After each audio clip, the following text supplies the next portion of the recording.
Assalamu alaikum hürmetli görürmenler. Uygur Akbarat Merkezi'nin bugünkü haberler programımıza hoş geldiniz. Bugün 6. ayının 23. günü Cuma.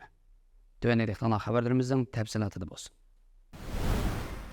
Xitay xabar to'rining 6 ayının 22 gündeki xabarda deyilishicha, yaqinda bu yan Sharq Turkistonning har qaysi joylarida, jumladan Urumchi va Qashqar qatorliq shaharlarda orqa-orqadan Xitoy, O'rta Osiyo, Yevropa va boshqa davlatlar bilan mablag' chaqirish yig'ini ichib, vatanimizning har qaysi yerlarida keng ko'lamli mablag' selishni ilgari surish ko'rgazmalarini boshlab o'tgan. Vatanimiz Sharq Turkiston Xitoyning atalmış bir balvoq bir yo'l iqtisodiy balvog'ining yadroliq rayoni. Xitoy vatanimiz Sharq Turkistonning qadimiy Ipak yo'li afzalligidan unumli foydalanib, O'rta Osiyo davlatlari, Yevropa va boshqa davlatlar bilan bo'lgan iqtisodiy hamkorlik taraqqiyotini texnik kuchlantirib va tezlatib, bugungi kunda vatanimizni chegara qilgan xalqaro atalmış Xinjiang internet savdo bazasiga aylantirish uchun yangi bir qadam boshlatgan. Xitoy hukumati yaqinda atalmış Xinjiang Hechuang Meishin guruhi nomidagi xalqaro qilgan elektronlik mol sotib-olish savdo subsini qurib, chegara qilgan elektronlik savdo turi bilan an'anaviy savdo turini birlashtirib, bojni kechirim qilgan. Hechuang Meishin guruhi qarmog'idagi Meilingo markasi 60 nacha davlat bilan strategik hamkorlik o'rnatgan bo'lib, bu tur ichida boj kechirim qilgan mahsulotdan 110 ming xil, normal mahsulotdan 150 ming xil bor ekan.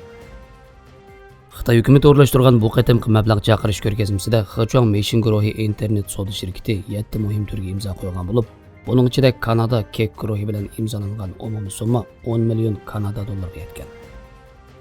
Xitoy yaqinqi bir necha yil ichida Urumchida mushunga o'xshash mablag' chaqirish ko'rgazmasini berib o'tgan bo'lib, bu ko'rgazmalar orqali mashina sanoati, aqliy iqtidorli uskunalar, kompyuter zapchastlari, kundalik turmush buyumlari, ipak to'qimachilik va kiyim-kechak qatorliq jami 16 cho'ng turni imzolagan. Bu imzalagan to'xtamlarning umumiy qiymati 40 milliard 600 million yuandan ko'p ekan.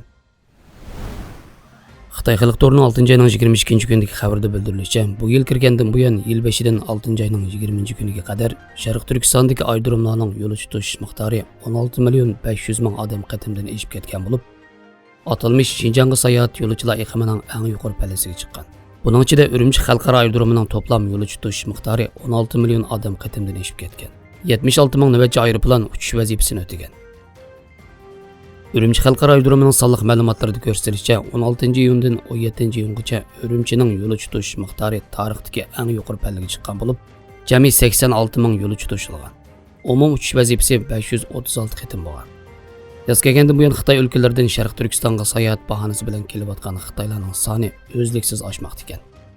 Shuning bilan birlikda Xitoy hukumati yana xalqaro uchish liniyalarini asli keltirishga boshlagan bo'lib, Urumchidan Novosibirsk, Lahor, Islomobod, Almuta, Dushanba va Tbilisi qatorliq 13 shaharga boradigan tijorat liniyasini asli keltirib, Urumchi xalqaro aerodromidan 70 mingdan ortiq yo'lovchining to'shilishiga kafolatlik qilgan.